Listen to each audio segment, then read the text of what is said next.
Và Jesuលោកគ្រូនិងសួស្តីបងប្អូនអរគ្នាតោះឥឡូវយើងមកមើលវីដេអូបន្ទាប់ដែលតទៅនឹងកំណែវិញ្ញាសាបាក់ឌុប2015តោះអញ្ចឹងយើងមកកែវិញ្ញាសារម៉ាំងបន្ទាប់ទៅអញ្ចឹងយើងមើលតោះអញ្ចឹងគេថារម៉ាំងទី4បាទរម៉ាំងទី4គេឲ្យយើងតែគេធ្វើបំលែងតែម៉ូឌីលមិនដូចរូបតាមយើងពឹងទៅលើរូបណាបាទកគេឲ្យយើងកញ្ញាកំមន់ក្នុងបំលែងបាទពី A ទៅ B ខកញ្ញាកំមន់ក្នុងបំលែងពី B មក C ហើយកកញ្ញាក្នុងកំមន់ក្នុងបំលែងពី C ទៅ A វិញតមកទៀតចំនួនខក៏កញ្ញាកំមន់សរុបក្នុងបំលែងបិទ A B C A អូខេអញ្ចឹងសំណួរកគេឲ្យយើងរកពី A មក B អូខេពី A មក B ហ្នឹងកំមន់ស្មើប៉ុន្មានចាំតែអញ្ចឹងណាតមកទៀតពី B មក C ពី B មក C សួរកំមន់ស្មើប៉ុន្មានដែរបាទហើយពី C ទៅ A កំមន់ស្មើប៉ុន្មានដែរអញ្ចឹងយើងដល់ខែនេះហើយគឺយើងប្រកាសជាយកចេះអស់ហើយទៅតនឹងកំមន់បាទកំមន់លំនាំអីហើយកំមន់តាំងដល់ស្អីគ្នាដឹងហើយអញ្ចឹងគួរអត់លំអិតច្រើនទេកន្លែងហ្នឹងគ្រាន់តែចង់កំណែវិញ្ញាសារបៀបផ្សេងរបៀបអីឲ្យគ្នាយើងមើលថែមហើយជួយរំលឹកគ្នាយើងបន្តិចបាទអញ្ចឹងដើម្បីកុំឲ្យខាតពេលយើងតោះយើងមកមើលដំណោះស្រាយទាំងអស់គ្នាបាទអូខេអញ្ចឹងយើងមើលសំណួរកកឯងទៅអីគ្នាបាទកញ្ញាកំមន់អញ្ចឹងកំមន់នៅក្នុងហ្នឹងគឺយើងពឹងទៅលើក្រាបទាំងស្រុងអញ្ចឹងគឺយើងត្រូវចេះមើលលំនាំបាទលំនាំអីទៀតអញ្ចឹងកញ្ញាកំមន់បាទបំលែងបាទឬក៏លំនាំចោះដាក់លំនាំមកទៅបាទកញ្ញាកំមន់លំនាំពី A ទៅ B ពី A ទៅ B វាបំលែងតាមលំនាំពី A ទៅ B អញ្ចឹងយើងមើល A ទៅ B អញ្ចឹងលើក្រាបបើសិនជាករណីវាត្រង់អញ្ចឹងគឺអានឹងគេហៅថាលំនាំ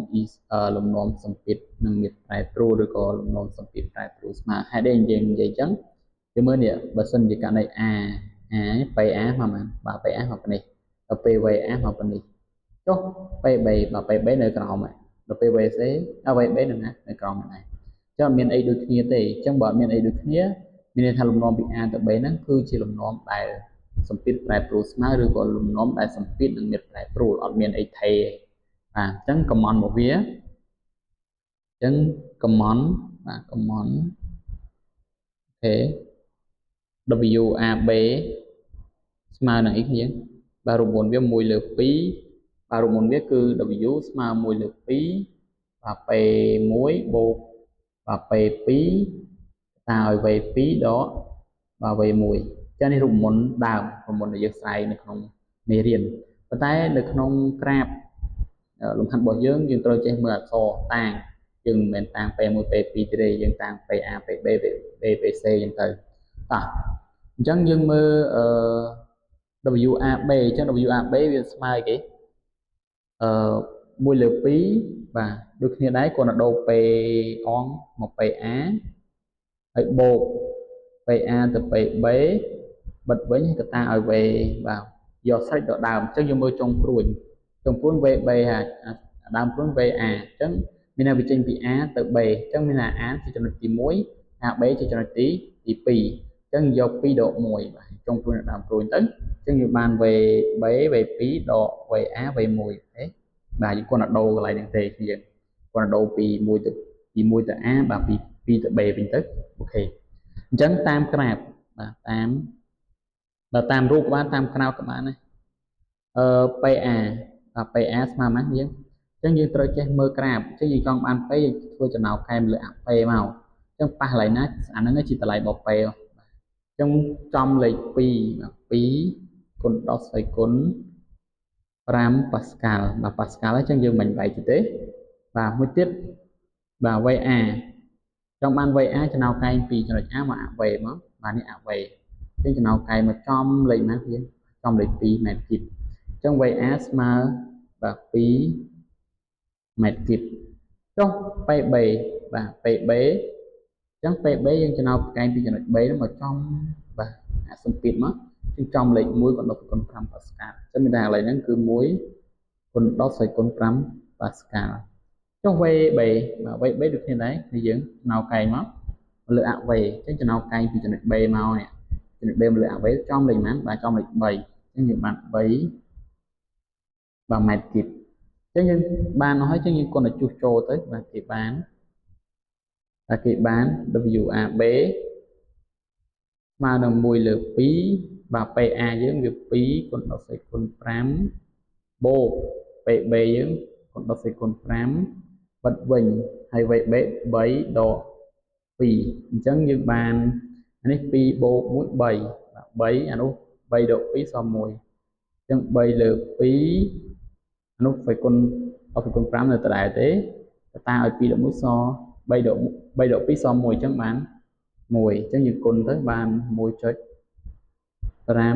គុណ10សេគុណ5បាទហ្សូលអូខេអាហ្នឹងគឺ WAB អូខេអញ្ចឹងដូចនេះតិចទៅនេះ WAB យើងស្មើនឹង 1.5 គុណ10សេគុណ5ហ្សូលបាទតមកទៀតយើងមើលខចប់ហើយណាលំនាំពី A ទៅ B យើងរកឃើញកំណត់ខម្ដងខពី B មក C ម្ដងបាទអញ្ចឹងខកណនីបាទកំណត់បាទលំនាំបាទពី A ជាស្រ័យពី B បាទទៅ C B ទៅ C ម្ដងអញ្ចឹងយើងត្រូវមើលរូបបាទមើលតាមរូបអញ្ចឹងយើងមើល B ណា B នេះ B បាទហើយនេះ C បាទអញ្ចឹងពី B មក C អញ្ចឹងយើងមើល PB ស្មើបាទស្មើ1ក្នុង5ប៉ាស្កាលចុះ PC ក៏ស្មើ1ដែរយើងចំណោកែងពីចំណុច C មកលើ AP មកដល់ពេល VC 2ដល់ពេល VB 3អញ្ចឹង V វាអត់ដូចគ្នាទេប៉ុន្តែសម្ពាធវាដូចគ្នាអញ្ចឹងបើសម្ពាធដូចគ្នាគេហៅថាសម្ពាធថេរអញ្ចឹងដោយសារលំនាំសម្ពាធថេរអញ្ចឹងនាំឲ្យដាក់ថាកំណត់លំនាំពី B ទៅ C បាទអានេះយើងដាក់ថាក្នុងលំនាំសម្ពាធថេរបាទសម្ពាធថេរ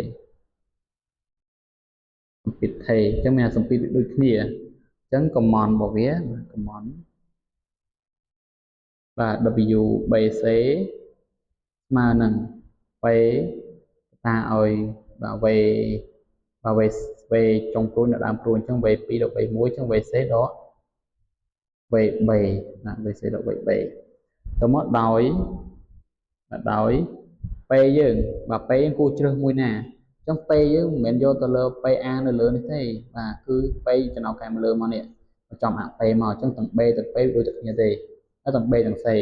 អញ្ចឹងយើងយក P អីមកក៏បានដែរអញ្ចឹងគួរយក P B ហ្មងទៅបាទឬក៏ P C ដូចគ្នាទេមក1គុណ10សេគុណ5ប៉ាស្កាលដែរទេអូខេស្មើគ្នាអញ្ចឹងVC ស្មើនឹង2ម៉ែត្រគីបចំណោកែមកហើយ VB ស្មើនឹង3ម៉ែត្រគីបបាទដល់ពេលយើងស្គាល់អស់ហើយអញ្ចឹងគេបានបាទ WBC បាទស្មើគេគ្នាស្មើនឹង P យើង1គុណ10សេគុណ5តាឲ្យ3ដក2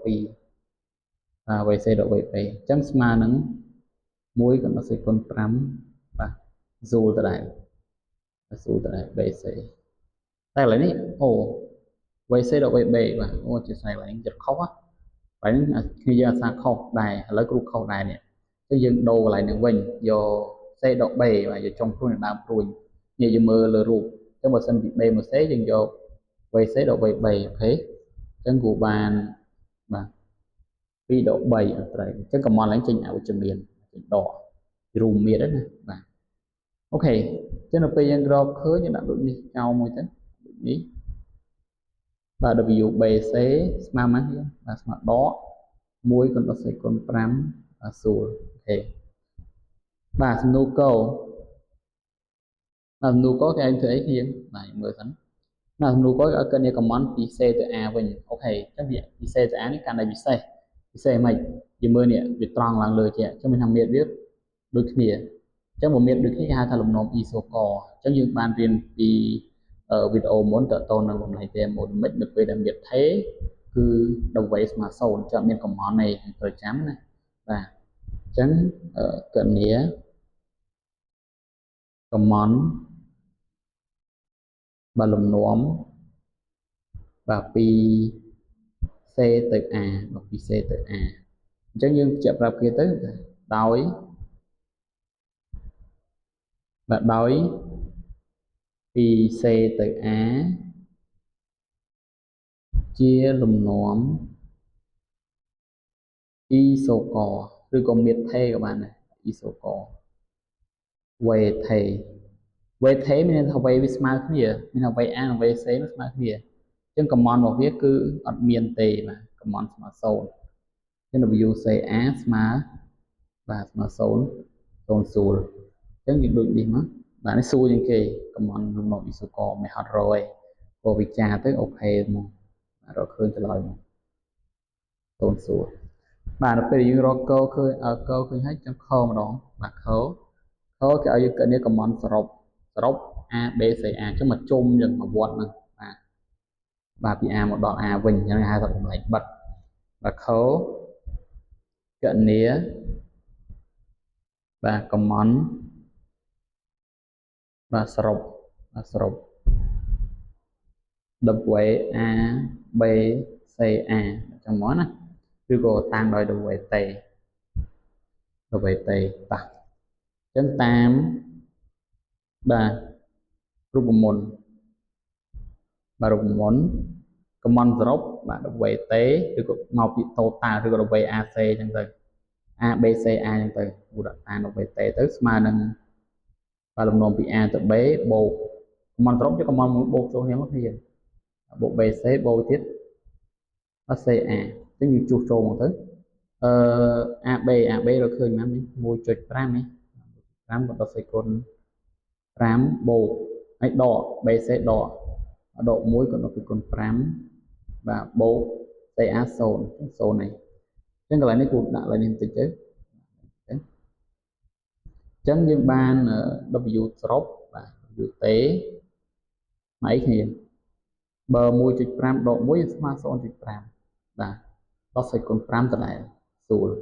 អញ្ចឹងហ្នឹងគឺកំណសរុបអញ្ចឹងដូចនេះមកបាទដូចនេះ W T ស្មើ W A B ហ្នឹងណា W A B C A មកជុំមកវត្តហើយចំណុចបិទស្មើនឹង 0.5 គុណ10សេគុណ5ស្រួលអូខេចានេះគឺកំណក្នុងបំលែងបិទឬបំលែងពី C មកពី A B C A វិញណាបំលែងបិទបាទអញ្ចឹងតើតលំហាត់នេះគ្នាយើងអាចរកបានបាទអាចរកបានអញ្ចឹងលំហាត់នេះប្រយ័ត្នគេចេញរងទៀតយើងអត់ចេះអញ្ចឹងយើងមើលវីដេអូហ្នឹងហើយយើងអាចមើលទៅថាកន្លែងណាព្រោះអាចសួរគ្រូបានអត់អីទេអញ្ចឹងចំពោះវីដេអូហ្នឹងគ្រូមានប៉ុណ្ណឹងទេជួបគ្នាវីដេអូក្រោយបាយបាយ